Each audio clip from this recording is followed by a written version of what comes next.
Recently social মিডিয়ায় ঝড় তোলা অক্ষয় খান্না কি আসলে এতটা আলোচনার যোগ্য, নাকি চলছে ফেক উন্মাদনা?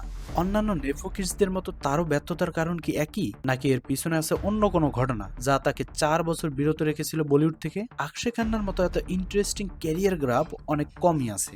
অক্ষয় খান্না বলিউডের বিখ্যাত অভিনেতা বিনোদ খান্নার ছেলে। অ্যাজ এ নেপোকিডস যা যা সুবিধা পাওয়ার কথা অক্ষয় খান্না তার সবটুকুই পেয়েছেন। ইভেন তার প্রথম সিনেমা হিমালয় পুত্র এর জন্য বিনোদ খান্না নিজে অভিনয় করে, যদিও সেই সিনেমা ফ্লপ হয়, বাট মানুষ অক্ষয় খান্নাকে মনে রাখে তার অভিনয়ের জন্য। আমরা যদি তার ক্যারিয়ার গ্রাফের দিকে তাকাই তাহলে দেখা যাবে তার 28 বছরের ক্যারিয়ারে সোলো হিট ছিল মাত্র একটি, সেটা আবার আজ থেকে 26 বছর আগে তাল সিনেমা। এছাড়াও তার ক্যারিয়ারে হিট সুপার হিট সিনেমা আছে, বাট সেগুলো কিন্তু সোলো হিট না, মানে একক অভিনয় হিট না। এসব সিনেমায় একাধিক স্টারকে দেখা যায়। 28 বছরের ক্যারিয়ারে একটি মাত্র হিট সিনেমা দেওয়া অক্ষয় খান্নার অন্যান্য জায়গায় কমতি থাকলেও অ্যাক্টিং এ কিন্তু কমতি ছিল না। ইভেন তার কো আর্টিস্টরাও তার অভিনয়ের প্রশংসা করত। তবে তার ক্যারিয়ারে কি কমতি ছিল যা তাকে শাহরুখ বা সালমানের মতো সুপারস্টার বানাতে পারেনি? ওয়েল, বাংলাদেশ, ভারত বা পাকিস্তানের মতো দেশে হিরোদের ডেফিনেশনই হচ্ছে তাকে সুদর্শন হতে হবে। ঠিক এই জায়গাতেই অক্ষয় খান্না নিজেকে পিছিয়ে ফেলে। মাত্র 20 বছর বয়সে নিজের চুল পড়ে যাওয়া শুরু করলে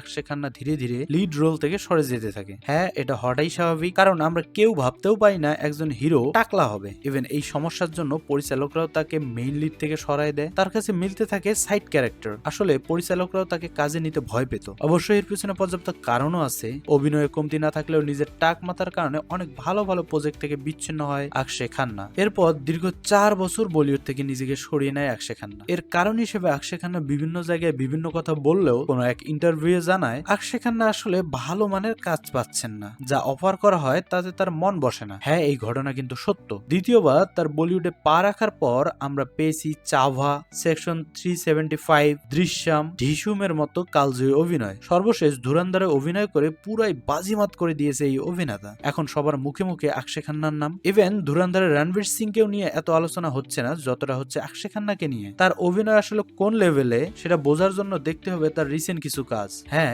ক্যারিয়ারের শুরুর দিকে বলিউড তাকে কাজে লাগাতে না পারলেও এখন কিন্তু সত্যি কাজে লাগাচ্ছে, যা তার আপকামিং কাজের লাইন আপ দেখলেই বোঝা যায়। বর্ডারের মতো কাল্ট সিনেমায় অভিনয়ের মাধ্যমে রোমান্টিক হিরোর খেতাব পাওয়া অক্ষয় খান্না এমন ভয়ঙ্কর ভিলেন হিসেবে বলিউডে ফিরে আসবে এটা হয়তো অক্ষয় খান্না নিজেও কখনো ভাবেনি। তবে তার এই ম্যাসিভ কামব্যাক বলিউডে আলাদা একটা প্রভাব ফেলবে এটা নিশ্চিত। এবার দেখাই যাক সামনের কাজগুলো কেমন অভিনয় উপহার দেয় এই অভিনেতা।